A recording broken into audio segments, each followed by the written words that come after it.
YS Vivekananda Reddy హత్య కేసులో తనపైన తప్పుడు ఆరోపణలు చేసేందుకు బహిరంగ క్షమాపణ చెప్పాలని ఏపీ సీఎం చంద్రబాబుకు సీఐ శంకరయ్య లీగల్ నోటీసులు పంపించారు. ఈ వీడియోని చివరి వరకు చూడండి. లైక్, షేర్, కామెంట్ మరియు సబ్స్క్రైబ్ చేసుకోవడం మరవకండి. ఎన్నికల సమయంలో మాత్రమే ప్రజలైనా అధికారులైనా ఏ నేతనైనా ప్రశ్నించే పరిస్థితి ఉంటుంది. ఎన్నికలు పూర్తయ్యాక ఎమ్మెల్యేలను ప్రశ్నించినా అడ్డు తగిలిన కేసుల్లో ఇరుక్కుంటారని ప్రజలు వెనకడుగు వేస్తుంటారు. కానీ ఓ పోలీసు మాత్రం ఏకంగా ఏపీ సీఎం చంద్రబాబుకు లీగల్ నోటీసులు పంపించి రాష్ట్ర ప్రజలను ఆశ్చర్యంలో ముంచెత్తారు.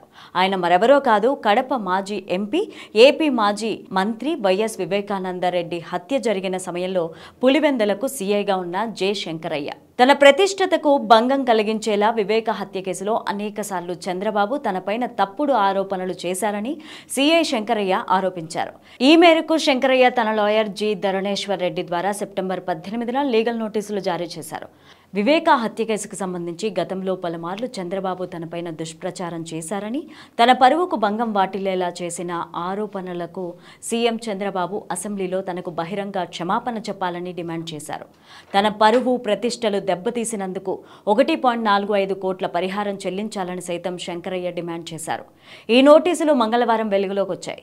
2019 మార్చిలో జరిగిన మాజీ ఎంపీ వివేకానందరెడ్డి హత్య సమయంలో జె శంకరయ్య పులివెందులకు సీఐగా విధులు నిర్వర్తించారు. అయితే ఈ కేసులో నిందితుల ఆధారాలు ధ్వంసం చేసిన సమయంలో శంకరయ్య పాత్రపైన చంద్రబాబు గతంలో పలుమార్లు ఆరోపణలు చేశారు. నిందితులు రక్తపు మరకలు కడిగేయడాన్ని ఆయన సమక్షంలోనే జరిగినట్లు ఆరోపణతో పాటు విధి నిర్వహణలో నిర్లక్ష్యం వహించారని సీఐ శంకరయ్యను తప్పుబట్టారు. 2019లోనే అప్పటి ప్రభుత్వం శంకరయ్యను సస్పెండ్ చేసింది.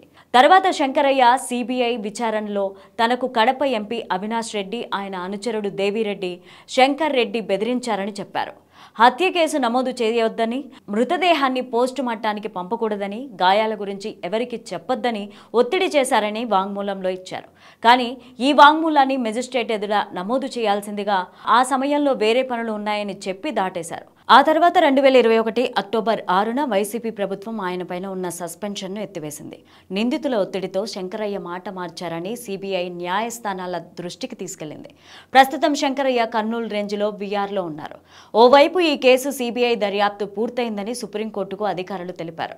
దీనిపైన ఏం చేయాలో సుప్రీంకోర్టు త్వరలో తీర్పు వెలువరించనుంది.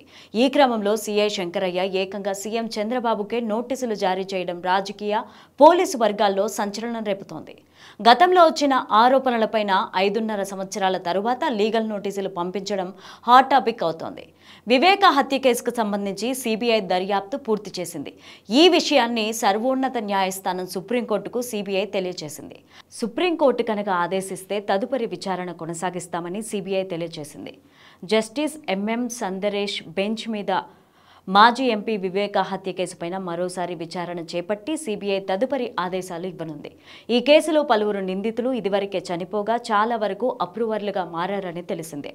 వివేక హత్య కేసులో నిందితులైన ఎంపీ అవినాష్ రెడ్డి, శివశంకర్ రెడ్డి, భాస్కర్ రెడ్డిల బెయిల్ రద్దు చేయాలని, కుట్రదారులను తేల్చేలాగా దర్యాప్తును కొనసాగించాలని ఎంపీ వివేక కుమార్తె సునీత, ఆమె భర్త రాజశేఖర్ రెడ్డి వేసిన పిటిషన్ పైన విచారణ జరిగింది.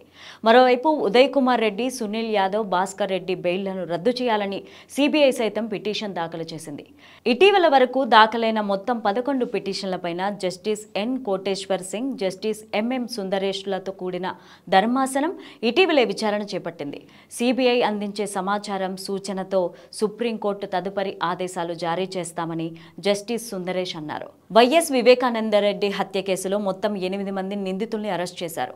YS Avinash Reddy, Y S Bhaskar Reddy, Erragangireddy, Sunil Yadav, Umashankar Reddy, Devireddy, Shivashankar Reddy, Kumar Reddy, B Rajasekhar రెడ్డిలను అరెస్ట్ చేశారు. వీరంతా బెయిల్ పైన బయటకొచ్చారు.